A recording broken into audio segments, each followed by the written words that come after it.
Hello friends की खबर आशा সকলো ভালে আছে কুশলে আছে আজি আপোনালোকৰ মাজলৈ ঢোকলা এটা ৰেচিপি লৈ আহিছো আৰু আজি মই ফাৰ্স্ট টাইম ঢোকলা বনাইছিলো আগতে বনাও কিন্তু ইমান পাৰফেক্ট নহয় আৰু এইবাৰ বনাওতে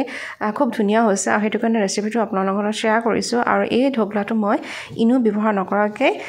মানে বনাইছো আৰু ইনোটো এনেও বৰটা বেছি খোৱা ভাল নহয় আৰু কেনেদৰে বনাইছো ৰেচিপিটো বলকৰ ভিডিওৰ মাজত আগবাঢ়ি যাও এয়া এই মেজাৰমেন্ট জোখা কাপটোতে মই 1 কাপ পানী লৈছো তাৰ পাছত অকমান হালধি কালাৰ দি দিছো যাতে ঢোকলাটো কালাৰটো হালধীয়া হয় আপোনালোকে দিব পাৰে নিদিব পাৰে এয়া ফালে দিছো অকনমান নিমখ তাৰ পাছত দিছো অকনমান অইল ভেজিটেবল যিকোনো অইল দিলেও হ'ব মই ৰিফাইন্ড তেল দিছো তাৰ পাছত দিছো অকনমান চেনি আৰু তাৰ পৰা ঘৰত অলপমান সাইট্ৰিক এসিড আছিলে সেই সাইট্ৰিক এসিডটো দিছো এটো আপোনালোকে বজাৰ দোকানত কিনিবলৈ পাব আৰু তাৰ পাছত গুটেইখিনি বস্তু মই ভালদৰে এই হাতাখনৰে মিহলাই লৈছো যাতে পানী আৰু তেলটো যাতে ভালকৈ মিহলি হইলো তাৰ পাছত দিছিলো মই 1 কাপ বেসন আৰু এইটো সময়ত মই আসলে কেমেৰাটো অন কৰি থোৱা বুলি ভাবিছিলো অফ হৈ গল হেকেনে ভিডিওটো দিয়া নহল কিন্তু মই বেসনে দিছো আপোনালোকে এনেকৈ 1 কাপ জোখৰ বেসন দিব আসলে পানীখিনি চাই ল'ব তাৰ পাছত এয়া মই 3-4 মিনিট মান ফেটিছো আৰু তাৰ পাছত এটা মানে বাটিত এনেকৈ গুটেই ফালে ৰিফাইন অইল অকমান কিনাৰ লগাই লৈছো যাতে লাগি নধৰে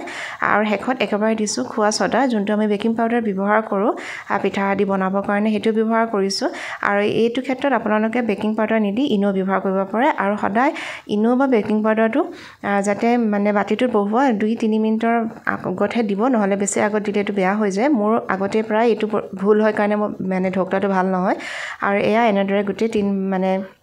বেসনৰ বেটাৰটো এই বাটিটোত এনেদৰে ভালদৰে দি দিছো আৰু তাৰ পাছত অকমান থেপথেপাই দিছো যাতে ভিতৰত থকা মানে এয়াৰখিনি যাতে বাহিৰ হৈ যায়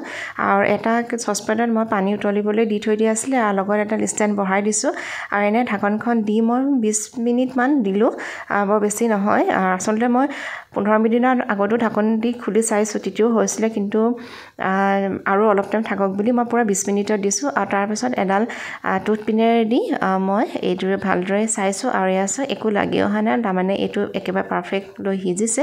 আৰু এখন কাপোৰে ধৰি বাটিটো মই সসপেনটোৰ পৰা উলিয়াই ৰাখিলো আৰু এটা এয়া ঠাণ্ডা হোৱাৰ পিছত গুটেটো খুব ধুনীয়া উপৰখিনটো ধুনীয়া হৈছে আৰু তাৰপৰে এটা সৰু কেৰাহীত মই কলা সৰিহ দিছো এফালে জলকীয়া দিছো কেটামান নৰসিংহ পাত আৰু অকমান পানী দি দিছো এইখিনি যাতে ঢোকলাটোৰ ওপৰত দি দিও লগত অকমান চেনি দিছো চেনি আৰু অকমান নেমু পানী দিছো যাতে অকমান টেঙা মিঠা জ্বলা এটা মানে আহে তাৰ টেষ্টটো আহে কাৰণে এনেকৈ দি দিছো আপোনালোকে এইখিনি দিবও পাৰে আৰু যেনেকৈ দিয়ে ন যেনেকৈ খাই ভাল পায় তাৰ পাছত এই ঢোকলাটো মই এখন প্লেটত ভালদৰে এনেকৈ বাহিৰ কৰি উলিয়াই ললো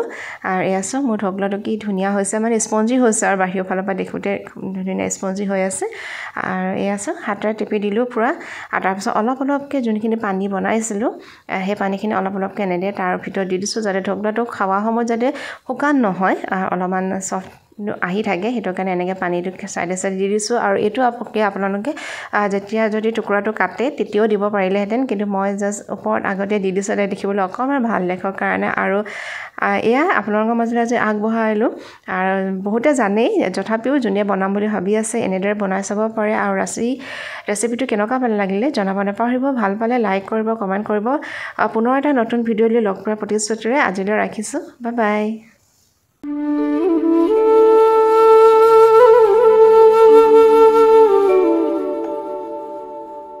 Mm-hmm.